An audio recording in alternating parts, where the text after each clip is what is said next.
Little Red Riding Hood. In the forest there lived a little girl and her mother. Whenever the little girl left the house, she wore the red hooded cape her grandmother had knitted for her. This is why everyone used to call her Little Red Riding Hood. One New Year's Day, in the kitchen, whilst her mother was preparing for the evening, Little Red Riding Hood approached her mother. Mother, I'm so happy. It's the new year. Will Grandmother be joining us tonight? Grandma is ill, darling. Don't think she'll make it tonight. I was just making her some New Year's cookies. May I take the cookies to my grandmother? No, my darling. It's too cold. You stay home. I'll go and come back. And I will brew her some herbs so that she gets better as soon as possible. Please, Mother, please. You have a lot to do here. I'll go and come back before you know it. Okay, but dress warm, please. The Little Red Riding Hood wore her boots and red cape. She grabbed the basket her mother had prepared and left home. Do not leave the forest's path, and please be home before dark. Okay, Mother. It sure was cold out there. The whole forest was covered in snow. The Little Red Riding Hood was walking in the forest with joy. Deep in the forest lived a young hunter. He was after a wolf that would enter the homes of the villagers and steal their food. I never thought I would be spending New Year's Eve all by myself. But today I will catch you, mighty bad wolf. And because of this, everyone will enter the new year much happier. Having put all the villagers in fear, the wolf was out in the forest for his prey. I hate snowy days. Can't find anything to eat. Meanwhile, Little Red Riding Hood was on her way. She noticed a baby gazelle in the woods. Poor gazelle was shivering from the cold. Poor baby gazelle, how cold you look. Little Red Riding Hood wanted to approach the gazelle and help out. But once the gazelle noticed her, it ran away. Hey, stop! Don't run away! I'm not going to hurt you. I only want to help. Little Red Riding Hood followed the gazelle into the forest. Even with its very slim figure, it was so fast. All of a sudden, it disappeared.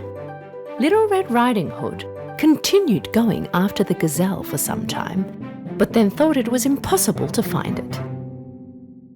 She had a look around and noticed she was now far from the forest. She was somewhere she had never been before.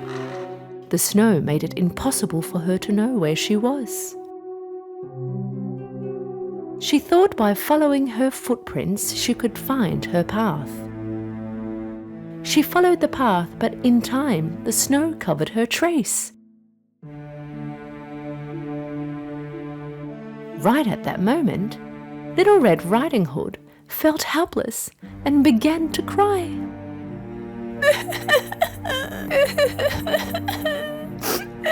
What will I do now? Hello? Help! Help! Can anybody hear me? Hello? Somebody heard her all right, but it was no one other than the evil-hearted wolf. Hello? Is there anybody out there?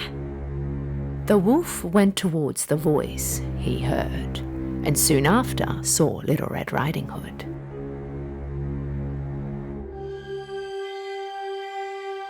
Without scaring her, he approached her. Seeing the wolf in front of her eyes, she was very scared and began to scream. Help! The wolf is here! Help! Somebody help! Psst! Don't yell. Don't yell. I'm not going to hurt you. I heard you calling out and I came to help.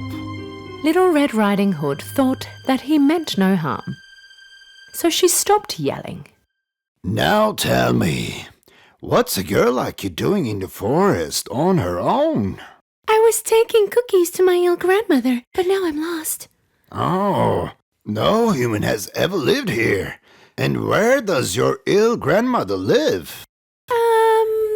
Little Red Riding Hood did not want to tell him where her grandmother lived because she still had her doubts about the wolf.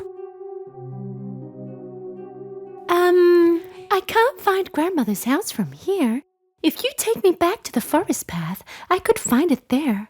Okay. Well, come on, follow me. In the end, the wolf walked and Little Red Riding Hood followed him towards the forest.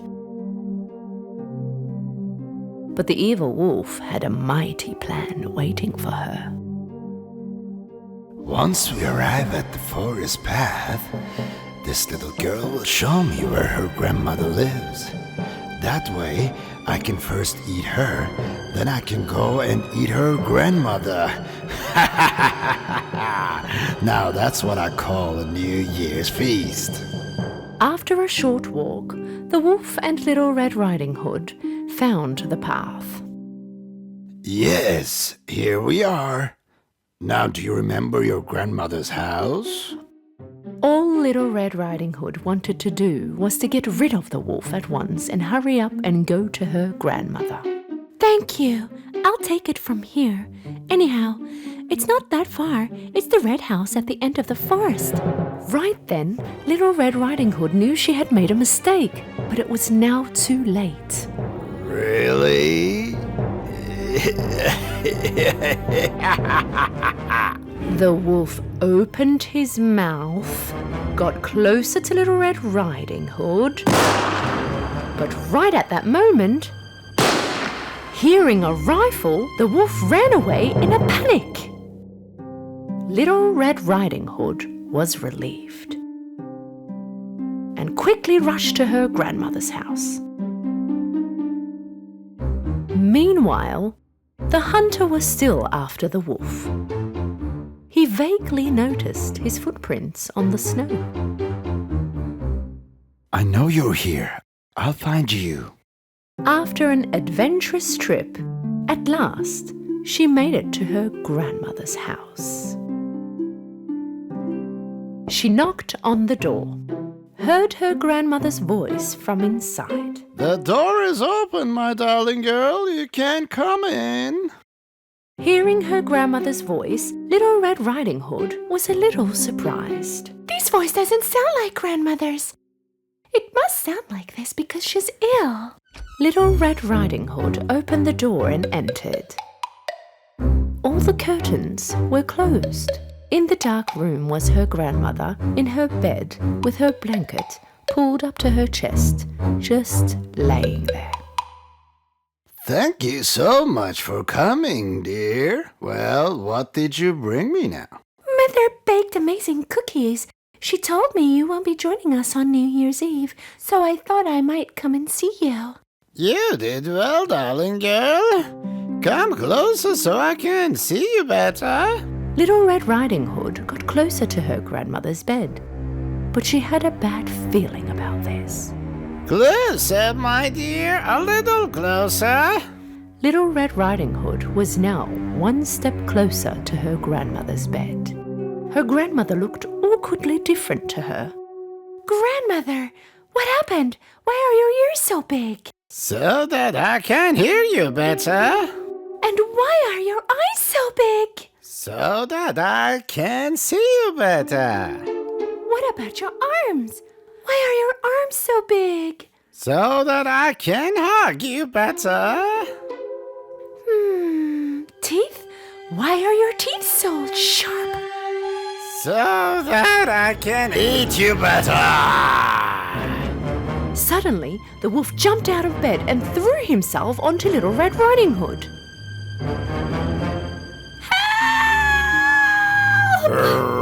Come back here. You cannot run away from me. Little Red Riding Hood got out of the house and began to run away. But the very fast wolf was about to catch her. Just as he was about to jump over her and grab her, he noticed his foot was stuck. And suddenly he found himself hanging from a tree.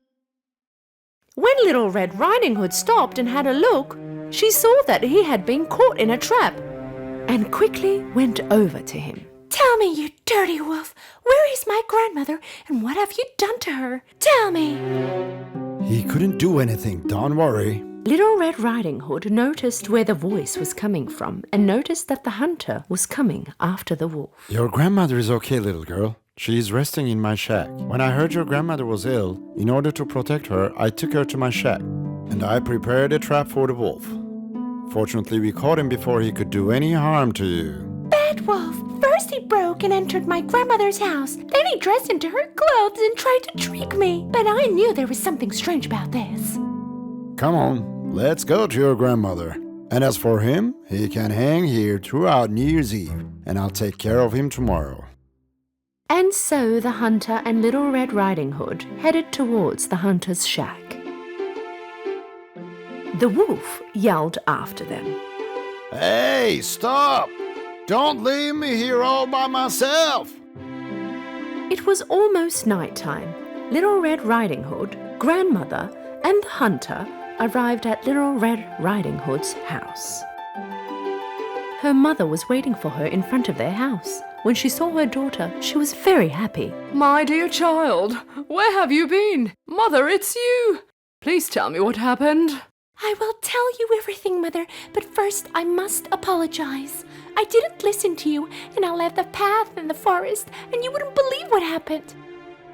I will never ever disobey you again. Little Red Riding Hood, her mother, grandmother, and the hunter spent the evening together that night, eating, dancing their way into the new year. As for the wolf, this was the worst New Year's evening he had ever had.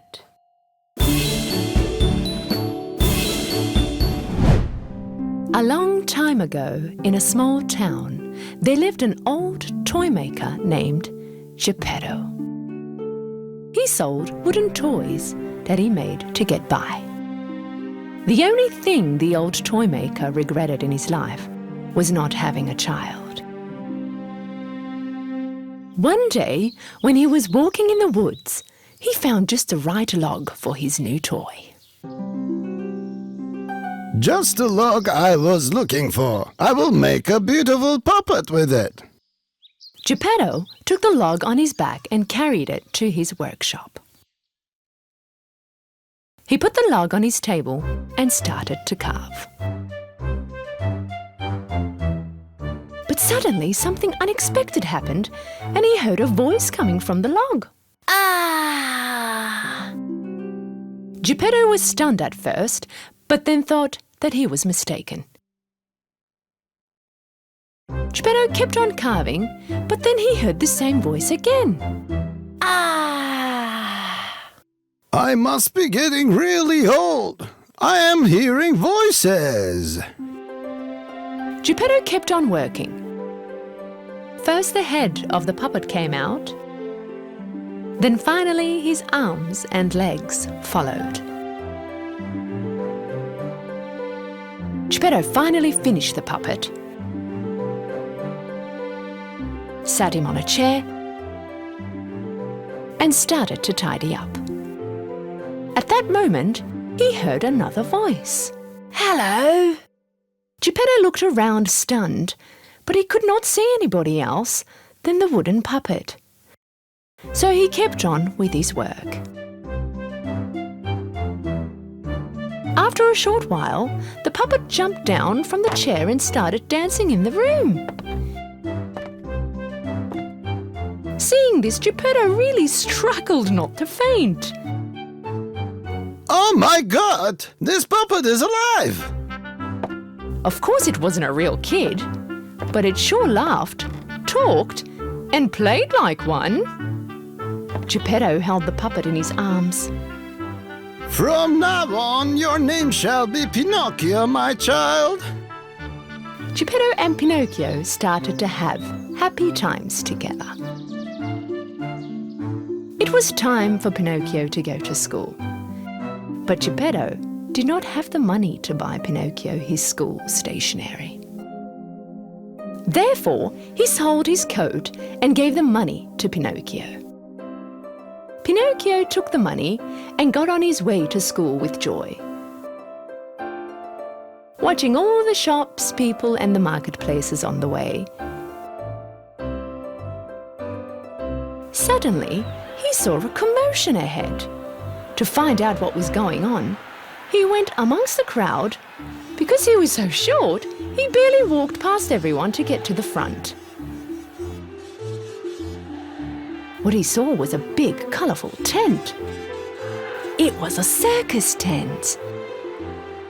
The clown in front of the tent was calling out customers. Pinocchio was curious to see what was inside, but the clown stopped him from entering. You can't go inside unless you pay. Pinocchio thought for a while and remembered the money Geppetto gave him for school. I have money. He took the money out of his pocket and gave it to the clown. Inside the tent was extreme fun. He saw puppets playing on the stage in the middle of the tent. Hey, they're also made out of wood. Jumping on the stage, Pinocchio started to dance amongst the puppets. But the spectators of the show were angry with him. Get off the stage! The owner of the circus above the stage, holding the strings of the puppets, got very happy to see a live puppet. A puppet without strings would make me a lot of money. Ha ha ha ha ha! He thought. And as soon as the show was over, he caught Pinocchio and put him in a cage. Pinocchio was very upset that he did not listen to Geppetto and went directly to school, so he started to cry.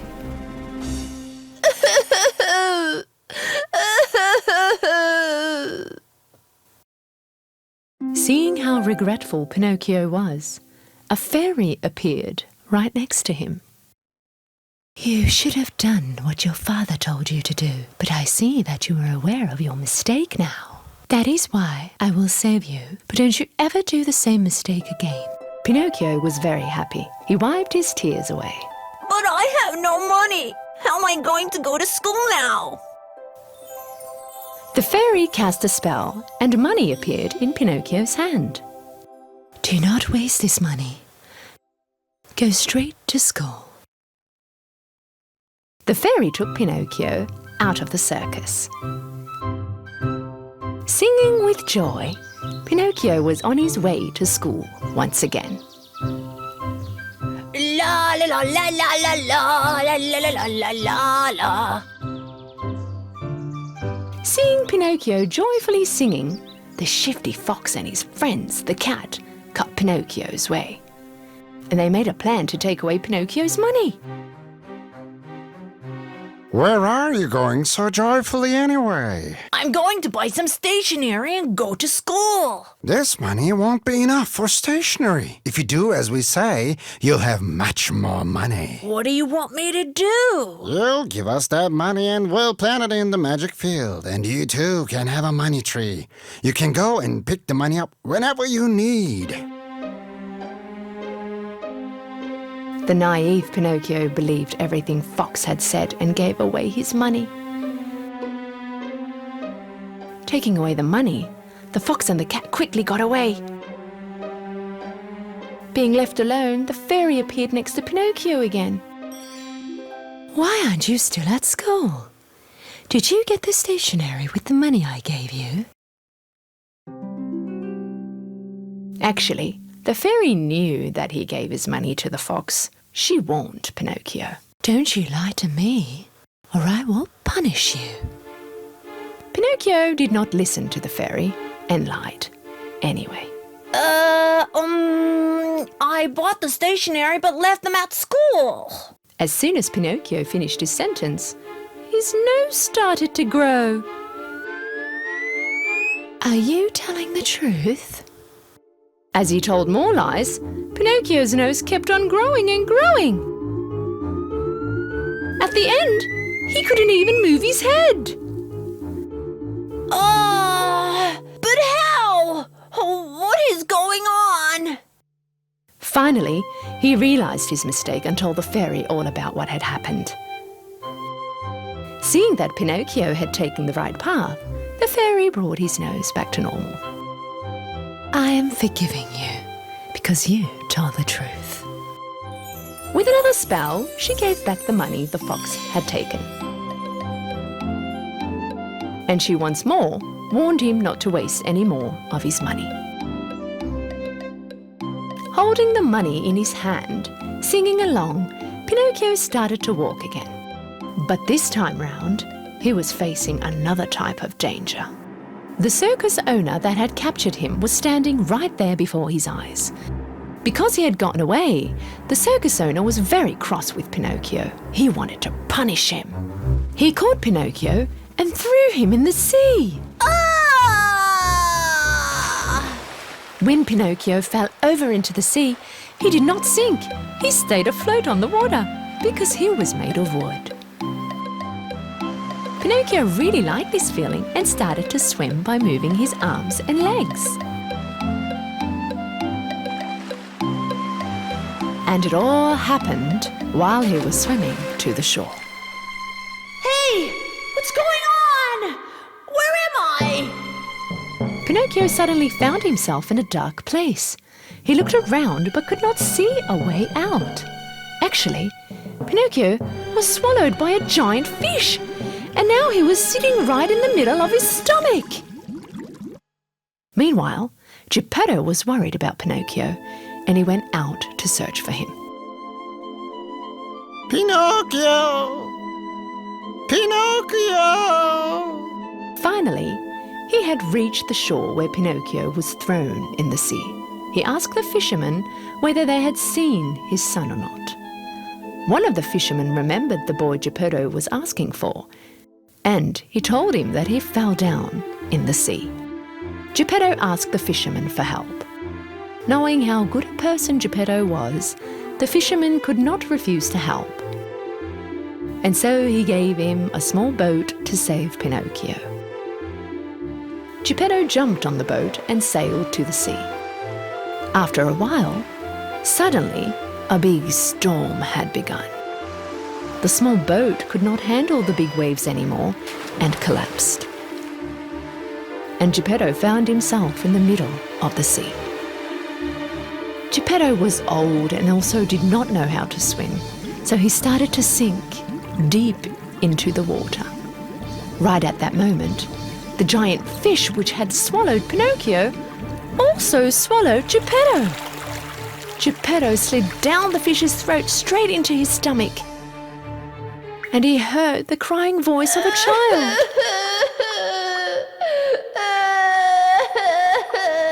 He, of course, recognized this voice right away. Pinocchio, my son, I finally found you. I was so worried. Hearing his father's voice, Pinocchio hugged Geppetto in tears. I'm so sorry I didn't listen to you, Daddy. Forgive me. I will always do what you say. Seeing that this time Pinocchio was really sorry, the fairy decided to rescue them. She took Geppetto and Pinocchio out of the fish's belly and flew them onto the shore. Pinocchio became a very clever boy after that day and always listened to his father. Went to school every day, and after school he ran home to help his father in his workshop. The fairy saw what a nice boy Pinocchio became and decided to give him a prize. One night, when Pinocchio was sleeping, she came next to his bed and cast a spell on him. In the morning, Pinocchio woke up to get ready for school, as always. Just as he was getting out of bed, he realized that something was different. First, he looked at his hands, and then to his body. He was shocked. He was not made of wood anymore. He was a normal boy, right in the flesh. He jumped with joy from his bed and ran next to his father. Daddy! Daddy! Look at me! Seeing Pinocchio as a real boy made Geppetto very happy. Finally, I have a real son. Father and son, they hugged each other with tears of joy. Pinocchio never lied again, and his nose always stayed where it was.